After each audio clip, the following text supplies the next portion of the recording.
Bom, eu vinha falando com os demais, Aninha, não sei se você chegou a ouvir, sobre a razão pela qual a gente está iniciando esse processo. E esse tema. A razão por se tratar de um tema complexo, no entanto, muito presente nas estações, Uhum. em razão de a gente já possuir um conceito de pecado, oriundo das igrejas que viemos, e que Uhum. se choca com certos saberes, com certos conhecimentos modernos que temos, e que na síntese disso a gente cria uma certa confusão do que é Verdade. pecado, do que não é pecado, enfim, como ter um olhar sobre isso. E Uhum. em razão de a gente perceber isso, a gente está iniciando essa nossa fala a partir desse tema. A ideia é ter vários momentos como esses, onde abordaremos várias questões em torno dos temas mais difíceis de ser tratados nas estações. Esse é um dos que recorrente a gente escuta histórias, a gente escuta situações onde a aplicação do conceito de pecado gera um constrangimento, ou gera um mal-estar entre as pessoas envolvidas, e por essa razão a gente está aqui pronto para a gente começar a conversar sobre esse tema. A Ok. proposta é ter uma relação entre evangelho e também a prática clínica, e Uhum. com certeza tem uma experiência que pode contribuir muito quando a gente começar a falar sobre isso na questão da prática clínica, certo? Então, assim, Certo, querido. eu estava começando a referir o pecado para a gente entender essa questão. Algumas coisas eu já disse, inclusive na estação Recife, na estação Olinda e em outros lugares, que para partirmos e chegarmos a uma reflexão comum, é necessário que certos fundamentos por nós sejam similares, sejam tidos de maneira semelhante por todos nós. Porque se a gente partir de premissas distintas, se a gente partir de situações distintas para pensar certos temas, é evidente que nós iremos chegar a lugares distintos.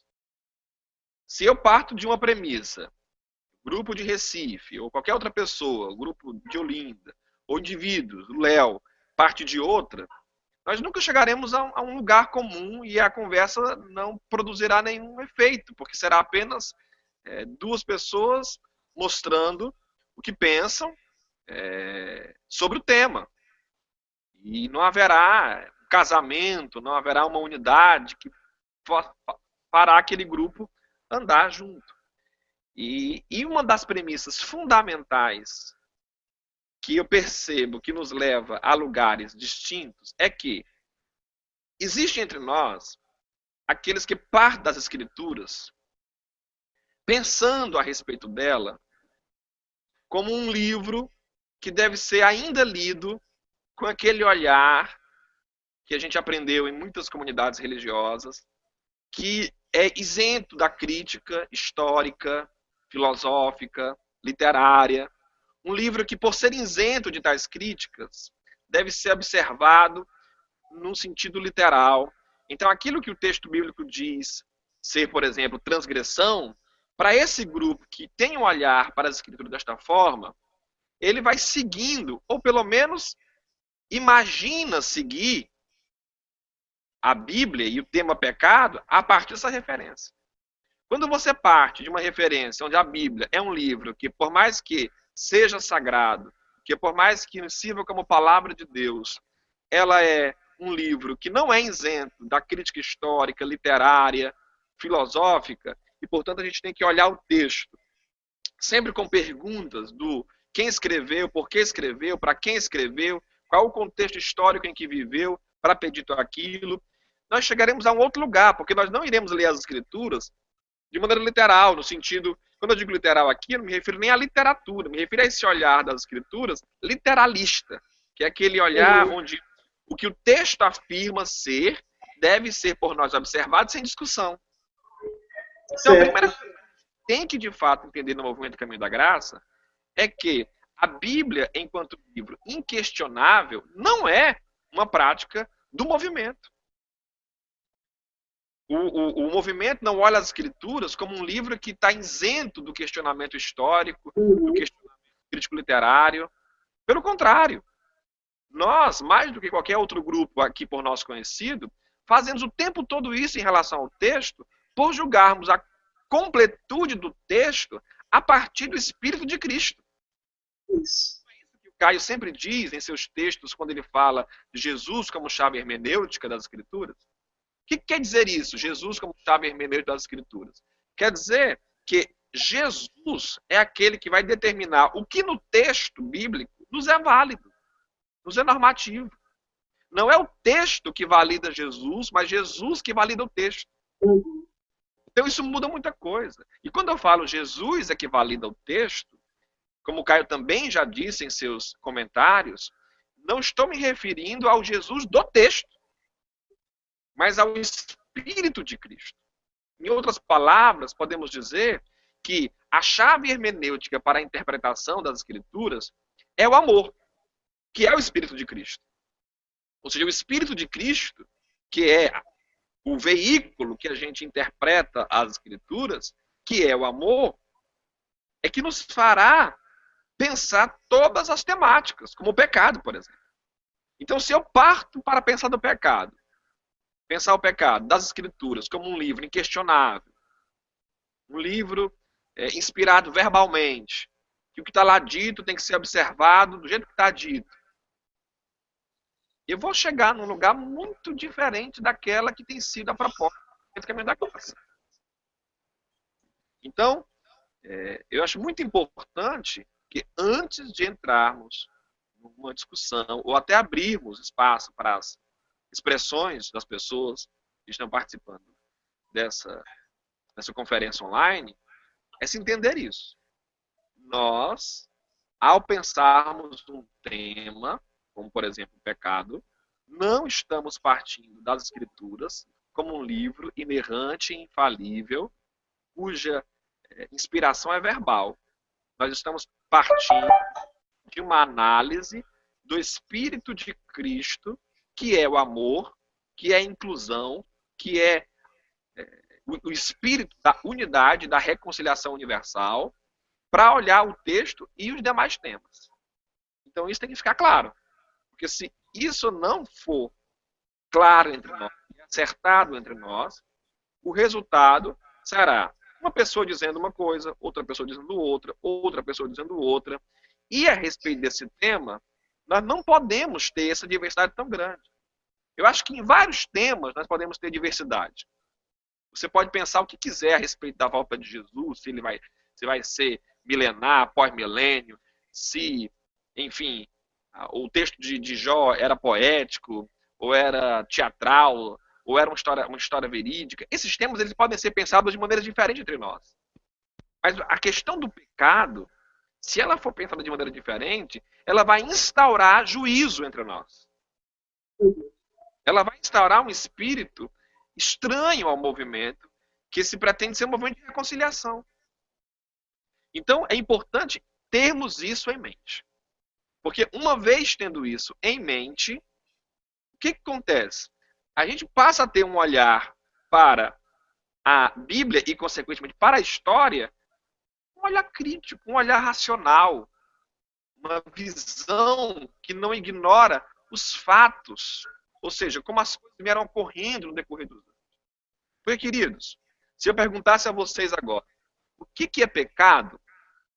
Talvez viessem muitas respostas, tais como é aquilo que desagrada a Deus, é a transgressão dos mandamentos divinos, enfim, poderiam ter várias respostas vagas.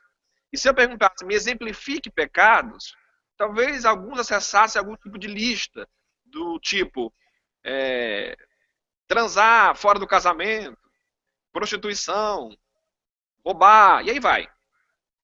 Mas a questão toda não pode ser nesse nível.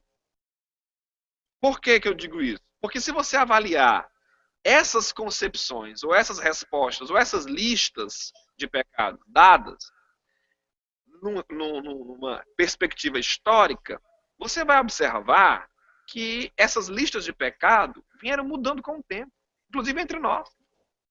Aquilo que era pecado numa comunidade cristã de 50 anos atrás, já era diferente do que era pecado para a comunidade de 200 anos atrás. E assim para trás.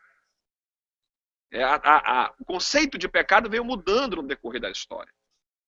E se ele veio mudando, e as igrejas vieram assumindo essa mudança, mesmo que não assumindo ela teoricamente, mas a prática disto nas comunidades era evidente, isso nos avisa, isso nos informa que o conceito de pecado é relativo. Por quê? Porque não é uma coisa fixada num ponto da história e observado da mesma maneira no decorrer dos anos. Por exemplo, aqui mesmo eu estou vendo aqui nas imagens pessoas que se vestem de maneiras distintas e que num determinado momento da história da igreja, certas roupas que hoje estamos vestindo era visto como algo pecaminoso. Certas experiências que muitos de vocês já tiveram e que vocês não consideram mais seja pecado, em décadas atrás era pecado e era passível de diversos tipos de condenações. E mudou. Agora, o que é ruim nesse processo é que quando a mudança me beneficia, eu digo um amém para essa mudança. Mas quando a mudança não tem a ver comigo, mas tem a ver com o outro, sobre o qual eu tenho um olhar de juízo, aí eu mantenho um tipo de concepção de pecado tradicional. Dá um exemplo claro disso. Eu sou um indivíduo casado. Então, se eu encontrar alguém que se divorciou e está tendo um relacionamento sexual com alguém assumido fora do casamento, fora da instituição casamento, eu, como isso não me afeta, não tem a ver com a minha realidade, eu passo a chamar esse tipo de postura de pecado. Mas, por exemplo, eu não considero que certas práticas que hoje eu tenho, como certos tipos de maneira de me comportar, de me vestir, de lidar com os impostos, de lidar com o meu empregado, de lidar com certas situações, o seja, porque eles já entraram no contexto social como práticas normatizadas, como práticas que são aceitas por todos. Então, isso não é mais pecado. No entanto, quando eu faço isso, eu passo a ler as Escrituras com um olhar que, se não me beneficiar, é pecado. Mas se me beneficiar, então não é mais. Isso é uma coisa que acontece muito entre nós. Entre nós, que eu digo, entre quase todos os grupos religiosos. Porque, queridos, não há ninguém que está online agora, que vai ouvir esse vídeo posteriormente. Ninguém, eu não tenho dúvida do que estou dizendo, que use a Bíblia como manual moral pelo qual observa a sua vida. Não tem ninguém. O que acontece é, as pessoas pegam trechos das Escrituras, obedecem a alguns, relativizam outros e usam outros para juízo em relação a outras pessoas.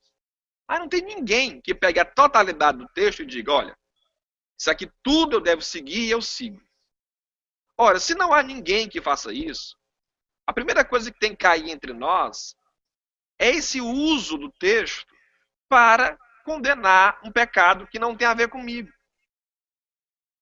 Porque todas as vezes que eu uso o texto para falar de um pecado que não tem a ver comigo, eu, de maneira talvez até inconsciente, não digo nem que a pessoa está com a intenção de fazer isso, mas ela está fazendo um uso das Escrituras que só beneficia, porque esse texto que ela está utilizando para condenar alguém, há um outro que com certeza condenaria a própria pessoa que está usando o texto para condenar a outra.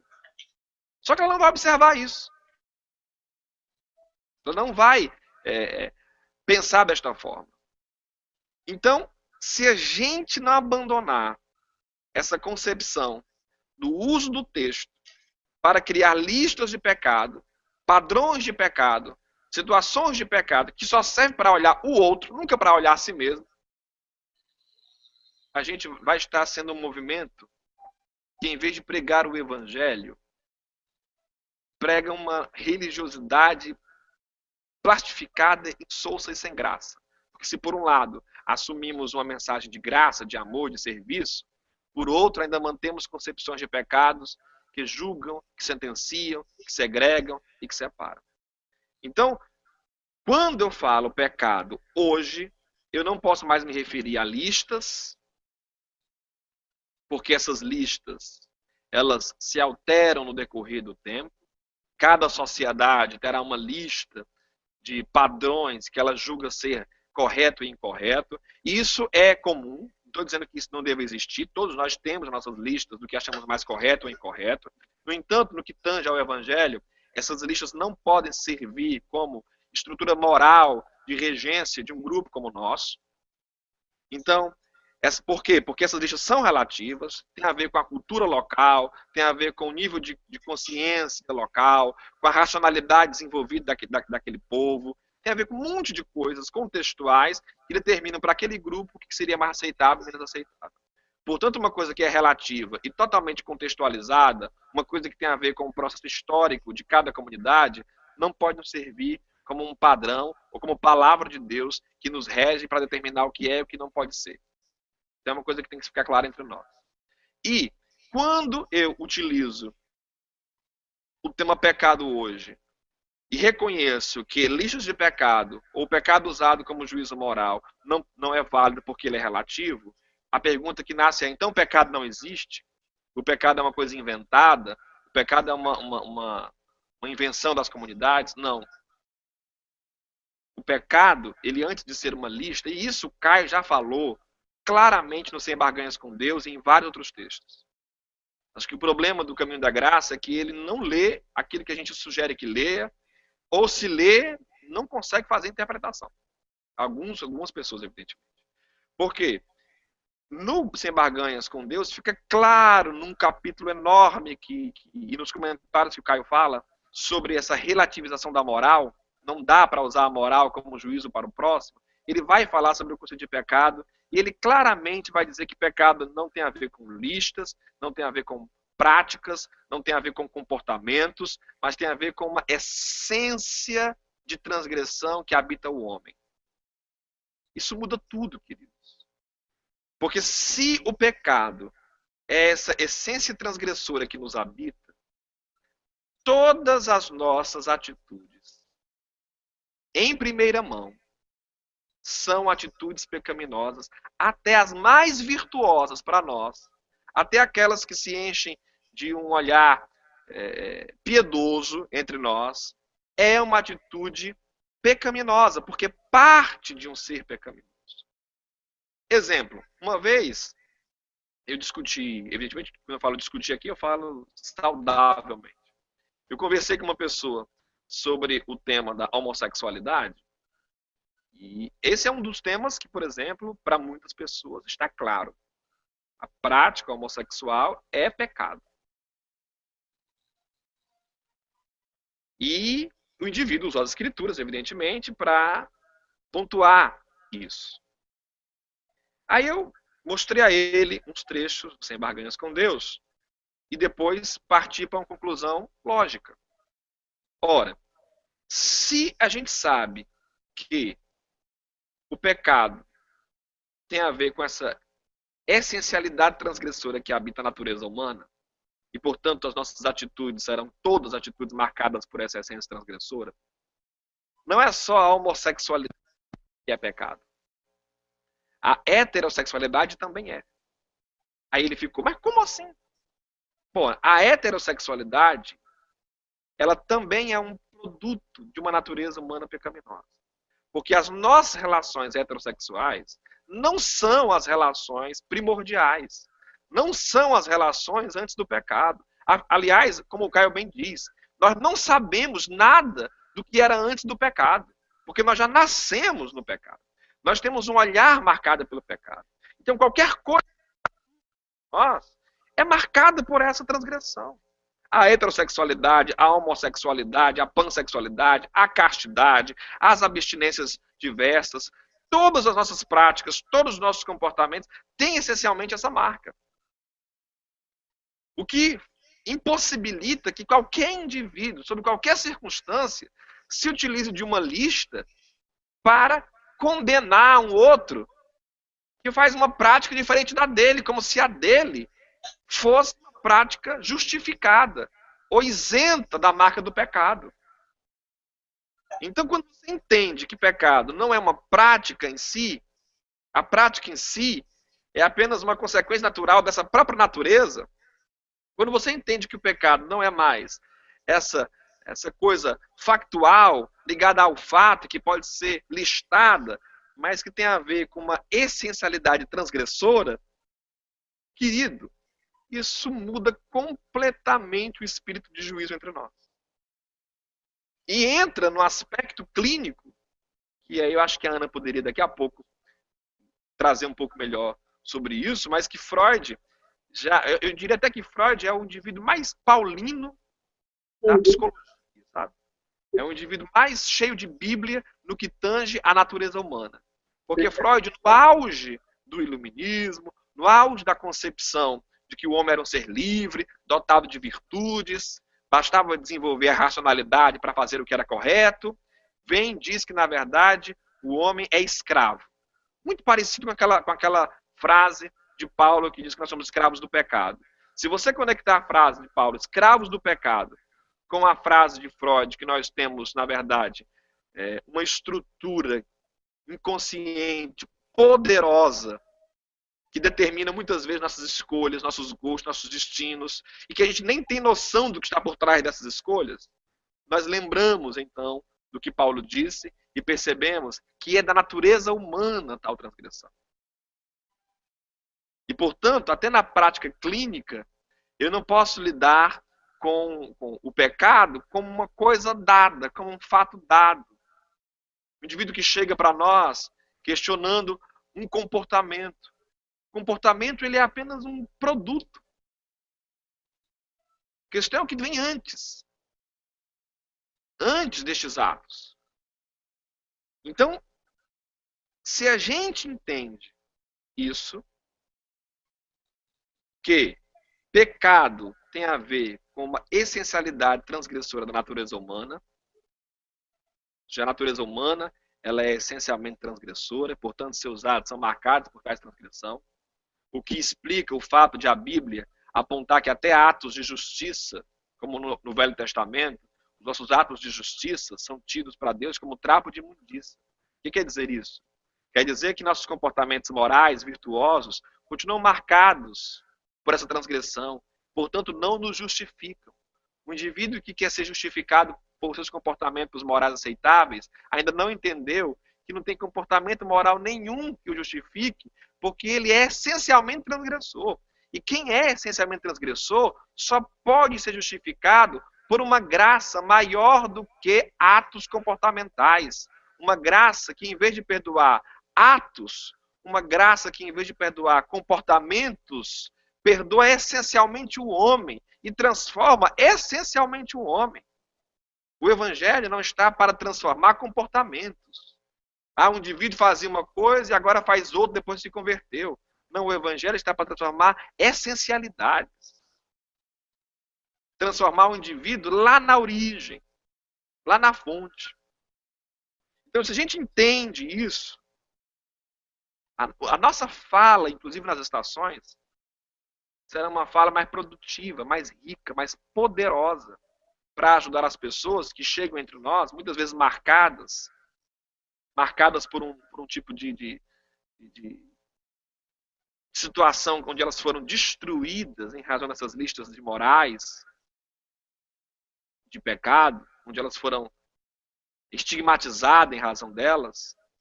Aí chega nos nossos grupos, se a gente não tem essa compreensão de que pecado não trata-se dessas coisas que tanto maltratou esses indivíduos, mas de uma essencialidade que envolve todos nós, mas que justamente por envolver todos nós, como diz Paulo em Romanos, todos nós fomos colocados debaixo dessa transgressão, desse pecado, para que Deus usasse de misericórdia para com todos. Quando a gente entende isso, a gente acolhe aquele indivíduo, cura aquele indivíduo, porque também somos curados. Mas quando não é assim, o indivíduo sai de uma religião que o maltratou para uma outra que aparentemente não maltratará em primeira mão, mas que em segundo momento o fará isso porque ainda mantém como código moral listas de pecado que determinam o que pode e o que não pode ser feito por certos indivíduos. De uma vez por todas, querido, esse tipo de lista, esse tipo de atitude, esse tipo de regulamento que me faz ter um olhar, sim, de juízo para com o próximo e que me faz saber o que é pecado, não é concernente ao Evangelho. Eu até diria mais. Se eu posso dizer na vida do outro o que é ou não é pecado, é porque eu ainda não sei o que é pecado.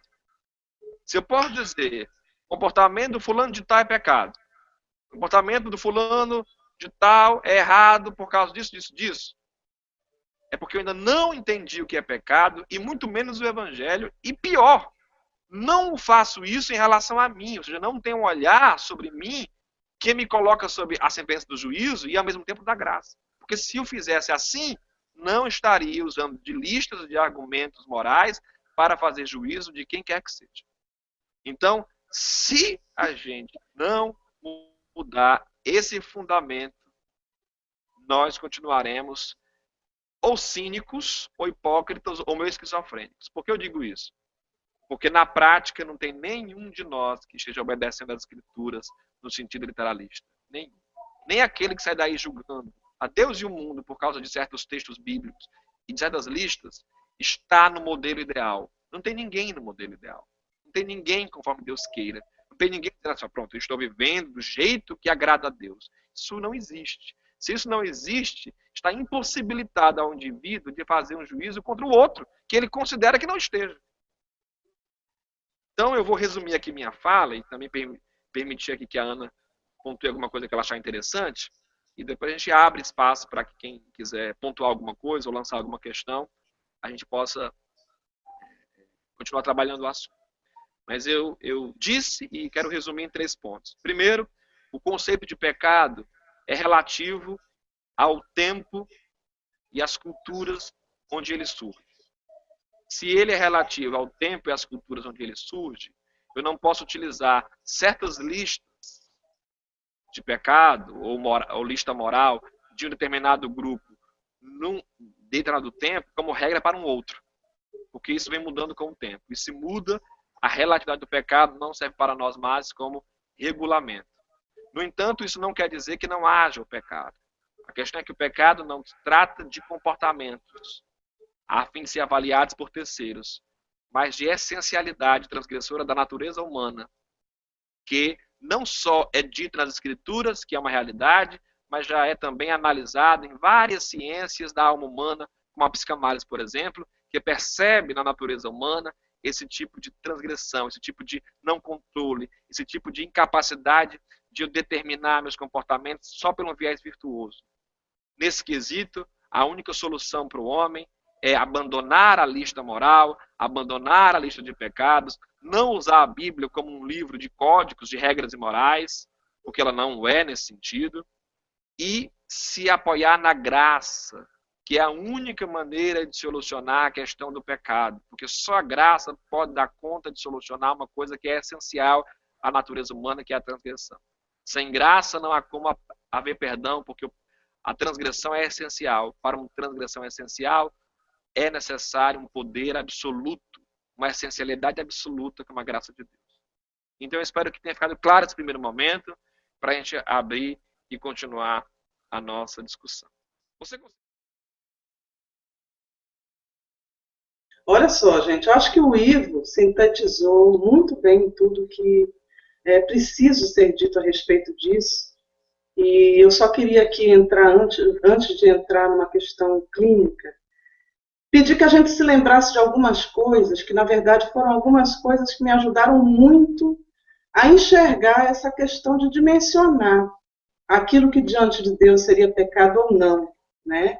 E quando eu dimensionei isso, conforme o Ivo está falando aqui, na verdade, com esse olhar que ele colocou aqui, eu cheguei a algumas conclusões, para mim, que foram essenciais no entendimento do que é a graça de Deus sobre mim. Porque, na verdade, se eu não entender isso, dizendo que entendi o que é graça, eu, na verdade, estou anulando a possibilidade de ter entendido a graça. Porque, olha só, gente, de forma bem prática. Jesus fala lá em Mateus 25, do verso 41 e 46, sobre a prática de fazer o bem para o próximo. Quem é que em algum momento da sua vida não fez bem ao seu próximo? Eu já fiz muito mal ao meu próximo em alguns determinados momentos da vida, sem nem saber que estava fazendo mal, né?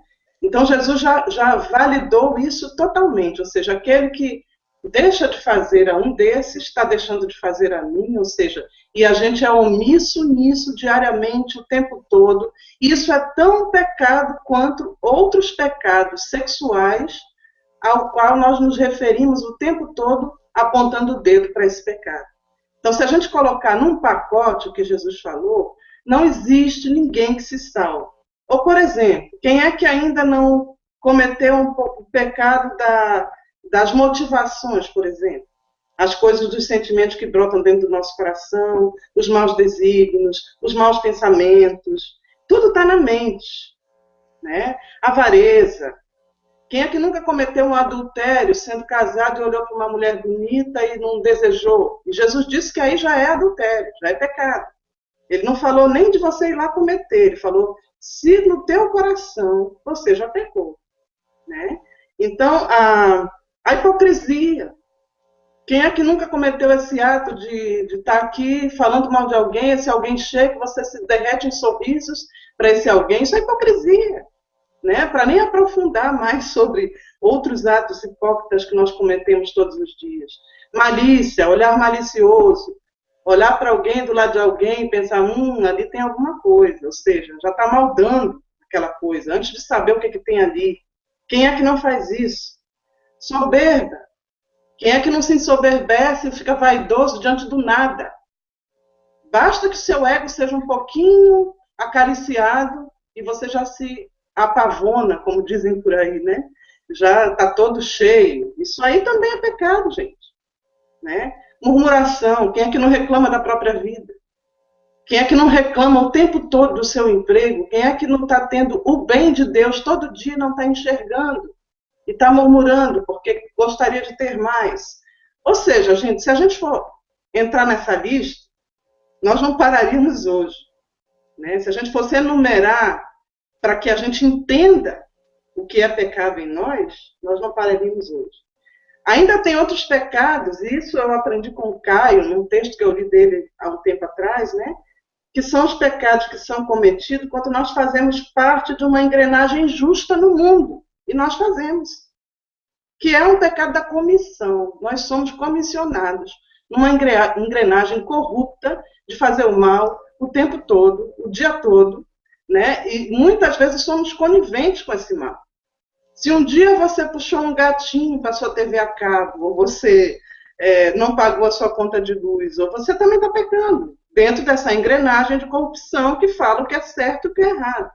Ou seja, esse pecado por comissão é um pecado com conivência de coisas que nós sabemos que são corruptas, mas, no entanto, nós aceitamos.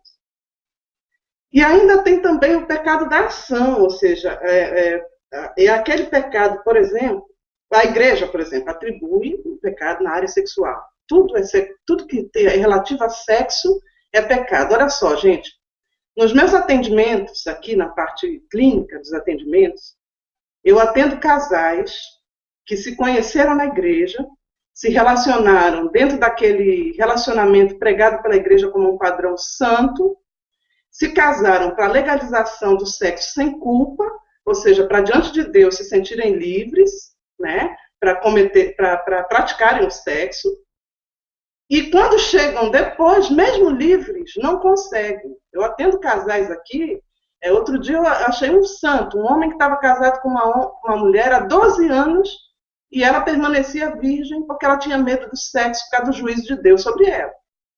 Ou seja, aquilo que a igreja formou na mente dela, continuou ali como sendo um pecado essencial, e a mulher não conseguia se relacionar com o marido. Olha só, eu disse para ele que ele era um santo, porque 12 anos é uma coisa muito grave, gente.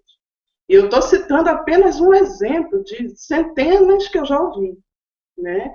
Então, a igreja atribui alguns pecados, mas dentro dela, por exemplo, tem empresários que são sonegadores, não pagam seus impostos, como o Ivo falou aí, às vezes trata mal aos seus funcionários e tudo mais. Ou seja, há uma série de coisas que se nós passarmos a enumerar aqui, nós todos estamos totalmente no inferno, literalmente falando. Né? Além, gente, de um pecado muito grave que existe entre nós hoje, que é da língua e do julgamento. Tiago fala sobre a língua, né? Ele diz que a língua tem tanto poder de levar para o inferno, de tirar do inferno, como de levar para o inferno também. Né? Você, às vezes, destrói alguém com a tua língua, mas está falando de alguém que teve relação sexual antes do casamento, segundo o seu olhar de que aquilo ali é pecado, ou do homossexualismo, ou seja lá de qualquer coisa que seja, entre aspas, colocada como lista negra dentre os pecados que nós falamos diante de Deus. Mas, no entanto, sonegar o seu imposto, ou tratar mal o seu funcionário, ou tratar mal o teu irmão, ou negar alguma coisa que ele precise, está isento disso aí. Passa sem que a gente nem sequer perceba. Né? E Romanos, lá, Paulo fala, acho que Romanos 7, se não me engano, sobre uma questão que eu acho muito interessante, porque e Paulo era um cara um pouco radical com algumas questões, assim, bem radicais, como o Ivo falou, tinham a ver com a questão cultural dele lá, e deles lá, e do tempo em que eles viviam lá. Mas ele fala lá em Romanos 7, uma coisa, ele diz, eu todavia sou carnal. E lá no verso 14 ele diz, porque nem mesmo eu compreendo o meu modo de agir. Eu ajo, faço aquilo que eu digo que não deveria fazer, no entanto, nem eu compreendo o meu modo de agir, ele fala. Aí tem uma hora que ele se desespera, ele diz, desventurado homem que sou, quem me livrará do corpo dessa morte? Já ele no desespero de entender que na carne dele existe essa pulsão que o leva ao pecado. E depois ele chega a uma conclusão, ele diz, graças a Deus por Jesus Cristo. Graças a Deus por Jesus Cristo. A gente entende a graça quando a gente entende que nenhum de nós, eu não sei quantas pessoas estão nos ouvindo aqui agora, mas qualquer pessoa precisa se incluir isso. Está livre, a não ser pela graça de Jesus. Por isso que a graça é um dom inefável, por isso que ela é tão importante. Por isso que eu digo sempre quando eu vou por aí, já até disse aí, eu acho que na estação de Recife, outro dia, para o pessoal lá no encontro, que se a gente entendesse a dimensão da graça sobre nós, a gente saía por aí flutuando a meio palmo do chão o tempo todo, de alegria. Porque, na verdade, gente, é sobre qualquer um de nós. Aquele que nunca cometeu um ato homossexual, nunca traiu a mulher, está dentro de alguma coisa aqui. Já falou mal das pessoas, já matou o outro com a língua, já amaldiçoou o outro com o pensamento, enfim, nenhum de nós escapa. E foi isso que o Will colocou aí, eu só trouxe alguns exemplos práticos de como isso acontece, falando em relação aos outros pecados, e que nós não estamos isentos disso. Agora, em relação à prática clínica, nós teríamos muito a dizer aqui, eu não vou me delongar, eu vou falar aqui muito rapidamente alguns exemplos essenciais. Por exemplo, você pega uma pessoa que quando nasceu, digamos que aos 3 anos de idade, ele já começou a sentir pulsões homossexuais. Vocês acham que isso não acontece? Sim, acontece o tempo todo. Né? Mas 3 anos de idade, sim, a criança tem uma primeira fase em que ela se desperta para a sensação sexual. Né? Eu tenho, por exemplo, um primo, que é uma pessoa da minha família, que hoje já tem mais de 60 anos, que ele me diz que desde criancinha, todas as sensações dele, e todos os desejos e impulsos dele eram homossexuais. Por exemplo, você que é heterossexual e está ouvindo eu falar aqui, você se lembrar da sua vida lá atrás, todos os seus impulsos sexuais foram heterossexuais? Sim. Se você pode me afirmar que sim, você também pode acreditar que muitas vezes a pessoa nasceu assim.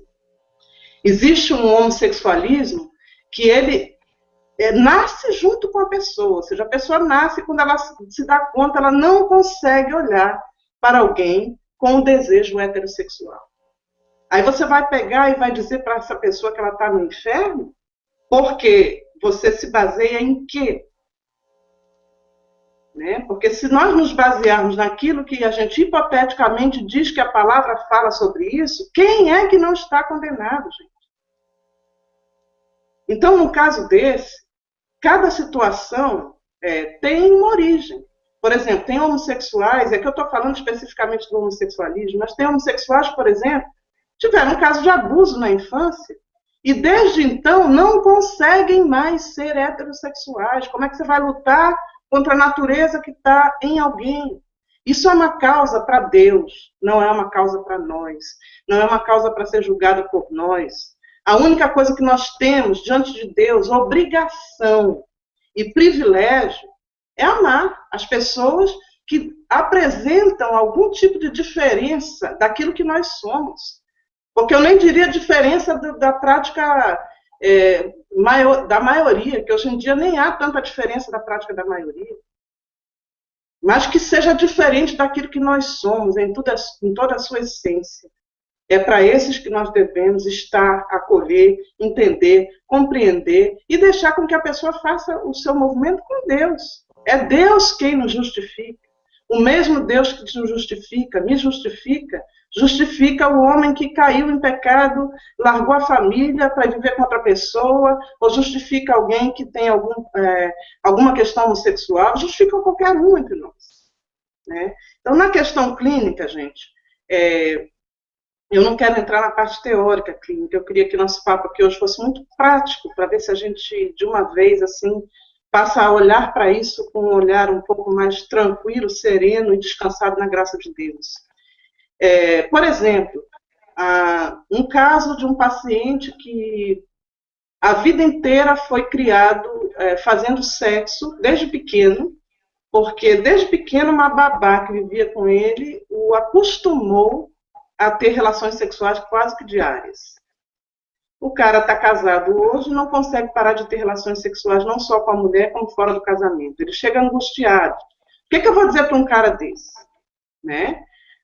Vou dizer, obviamente, que ele pode, pela questão de entender o que aconteceu com ele, de passar pelos processos terapêuticos de compreensão, aliviar isso nele. Agora, quem sou eu para dizer que se ele não consegue parar de fazer sexo, porque desde os 6 anos de idade ele faz sexo quase diariamente, o tempo todo, das piores maneiras que eu digo no sentido do que é conceito entre nós, né? O que acontece? Como é que eu vou dizer que um cara desse não vai ser aceito por Deus? Como é que eu vou dizer que Deus, que conhece a história desse cara, não teve misericórdia dele muito antes dele entender o que era a misericórdia de Deus? Então a coisa passa a ser não relativa, porque o pecado não é relativo, mas a coisa passa a ser leve, porque apesar de que o pecado não é relativo, existe a graça sobre nós, que também não é relativa. Então ela vira um antídoto daquilo que não é relativo em nós, ou seja, o pecado deixou pelas suas funções de nos levar para o mal, porque nós entendemos o que é viver o bem. E obviamente, gente, que a prática do amor, obviamente que se eu amo, eu vou tentar não ferir ao meu próximo em todas as dimensões. Eu vou tentar não viver egoístamente. E assim eu vou cada vez mais diminuindo a força que o pecado tem em mim, apesar de enquanto nós vivermos no corpo mortal, nós teremos o pecado pulsando em nós. Isso é uma lei do corpo mortal. Enquanto estivermos no corpo mortal, não adianta achar que a gente vai conseguir mortificar coisas. Tem gente que idealiza Paulo, né? Que iconiza o Paulo, né? Que era um cara que nem nós nas questões essenciais da caminhada dele de fé. Né? Mas para aqueles que idealizam Paulo ou iconizam, vou dizer que nem ele conseguia. Ele dizia, desventurado homem que eu sou. E ele ainda falava de um espinho na carne que ele tinha. Né? Que ninguém até hoje soube que espinho da carne ele tinha. A gente não sabe se era uma questão sexual. A gente não sabe o que era. O Ivo, que estudou mais profundamente isso aí, né, pode ter tentado entender ou analisar de uma forma mais sucinta, mas eu não quero nem saber qual era o pecado na carne do Paulo. Eu só sei que ele tinha, porque ele é igual a mim, ele é igual a você, ele é igual a qualquer um de nós. E se a gente não se entender assim em Deus, e parar de apontar o dedão para o outro, se achando que é melhor do que aquele outro que está com esse tipo de pecado ou característica na sua vida, aí a gente está pecando feiamente. Porque é quando a gente aponta que a gente está pecando feiamente, mas feiamente diante de Deus mesmo, porque a gente está quebrando a regra da única lei e dogma que Jesus deixou para a gente, que é o amor. Deixa que o teu próximo se entenda com Deus. Se entenda você com Deus. E ame ao teu próximo. Eu acho que essa é a maneira mais próxima que a gente pode chegar de algum lugarzinho bem remoto de poder agradar a Deus de alguma forma. Porque ele vai entender que você já se livrou do julgamento, que você está tentando fazer a sua parte, né? Uma questão na fala da Ana, duas coisas que eu acho importante antes de abrir. Primeiro, assim, na fala da Ana, eu gosto muito de fazer isso, é coisa de quem pensa sempre à frente. Inclusive, eu fiz isso no encontro de Recife, em relação a duas falas de pregação, onde uma pessoa disse uma coisa e a outra disse outra, e eu tentei fazer uma síntese. Talvez alguém tenha percebido que na minha fala houve um momento onde eu falei da relatividade do pecado. Na fala da Ana, houve um momento onde ela se referiu ao pecado não ser relativo. Vocês estão falando coisas diferentes? Não. Porque observe só o que eu disse. Eu disse que as listas de pecado, as estruturas morais de pecado, ou seja, aquilo que eu determino numa época como comportamento adequado e não adequado, isso é relativo. O que a Ana pontuou, e ela pode depois já me confirmar isso também, é que o pecado, enquanto essencialidade de transgressão, enquanto da natureza humana, esse não é relativo, porque ele é um é. Então, quando eu falo da relatividade do pecado, para que estão me ouvindo, eu estou me referindo a essa coisa da ordem do discurso, da ordem da lista, da ordem da formação moral. Isso muda com o tempo. Agora, quando eu me refiro à essencialidade humana, que é transgressora, isso não é relativo, isso é um é. O ser humano é transgressor. Transgressor em que sentido? Basta a gente compreender que o ser humano ele passa a existir, do ponto de vista da construção histórica, pós-Éden, ou seja, pós-ruptura. Então, tudo que nós sabemos sobre nós é produto de uma ruptura. Portanto, ele é essencialmente ruptura. Então, nesse sentido, o pecado ele não é relativo, mas no sentido das listas construídas por nós para determinar comportamentos, aí eles são relativos porque vão mudando no decorrer das culturas. Não foi isso, Ana? Exatamente isso, Ivo, concordo. É na essencialidade, de fato, pela nossa natureza. Né? Das listas, sim, concordo totalmente. É isso aí. Uhum. E aí, para a gente abrir espaço, eu queria só ler aqui um texto do Caio, que está, inclusive, no site dele, no caiofabio.net. E aí eu queria ler para vocês, e aí a gente fecha com esse texto, que é muito bom. Inclusive, eu já quero dizer para vocês que eu vou depois produzir um texto, uma síntese daquilo que o Caio escreveu sobre esses temas e publicar, que eu acho interessante. E a outra coisa é um vídeo que depois eu também vi de um professor de história falando sobre essa questão da evolução do conceito de pecado na história. Eu vou deixar também nos nossos grupos virtuais para que vocês acessem. Até mesmo ainda hoje aqui nesse bate-papo em grupo que tem aqui na lateral da nossa conversa. Mas vamos lá aqui para o texto do Caio chamado A Morte do Pecado. Ele diz assim: aquele que não teve pecado, Deus o fez pecado por nós. Comparável a essa frase e seu conteúdo, esmagador somente uma outra. Ao Senhor agradou moê-lo, fazendo-o enfermar. Ambas referem-se ao Cordeiro de Deus, a Jesus, o Senhor. O que me choca é que está tudo feito e acabado, menos para quem diz crer. Olha que coisa interessante que eu disse. Já está tudo feito e acabado, menos para quem diz crer. Os que creem não sabem que ainda não creem ou não sabem no que creem. Pois se o soubessem, saberiam que a lei morreu em Cristo e que a força do pecado, que é a lei, né? Já não tem poder sobre nós. Ora, essa morte da lei matou a força do pecado, pois onde não há lei, também não há transgressão. Assim, o que Jesus pagou por nós está pago para sempre. O que Jesus pagou por nós está pago para sempre. Mas quem crê? Então você pergunta: se é assim, como então nós ainda pecamos? Ora, o pecado que eu peco é fruto da minha queda, mas já não carrega em si mesmo o poder de me matar, tanto quanto já não carrega mais o poder de me fazer compulsivo, pelo simples fato de que em minha consciência ele já não se faz acompanhar da condenação da morte. E aqui eu quero fazer adendo a isso que acabou de dizer. Quando ele fala que o pecado que eu peco hoje já não me mata, porque eu só o peco ainda por causa dessa minha natureza, junta o que eu disse há pouco, o que a Ana disse, e fica claro, queridos. Ou seja, as pessoas ainda têm atos e práticas que às vezes fazem mal a elas. Uhum. Mas esse fazer mal a elas já não tem referência com a relação delas com Deus. É isso que você tem que entender, querido. Se uma pessoa, por exemplo, vou usar aqui de novo o exemplo que a Ana utilizou algumas vezes. Uma pessoa é gay, por exemplo. E aí ela vive com uma outra pessoa, então ela tem uma vida promíscua. Pelo amor de Deus, não vão associar gays à promiscuidade. Que tem muito hétero que é muito mais promíscuo que gay. Uhum. Então não é essa. Mas é um indivíduo que vive um drama em torno da sua sexualidade. Esse drama, ele é só humano. Ele tem a ver com ele e com os condicionamentos históricos em que ele vive. Uhum. Não tem mais nenhuma relação dele com o sagrado. Porque a relação dele com o sagrado já está resolvida de uma vez para sempre.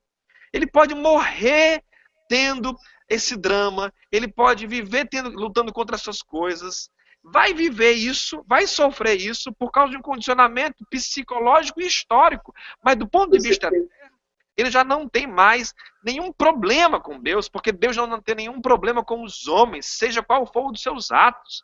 É o que diz em Coríntios, quando fala que Deus se reconciliou com o mundo todo em Cristo e já não se importa mais com o pecado dos homens. O que significa dizer isso, que não se importa mais com o pecado dos homens? Que o pecado já não separa o indivíduo de Deus, mas o pecado ainda é um problema para o indivíduo.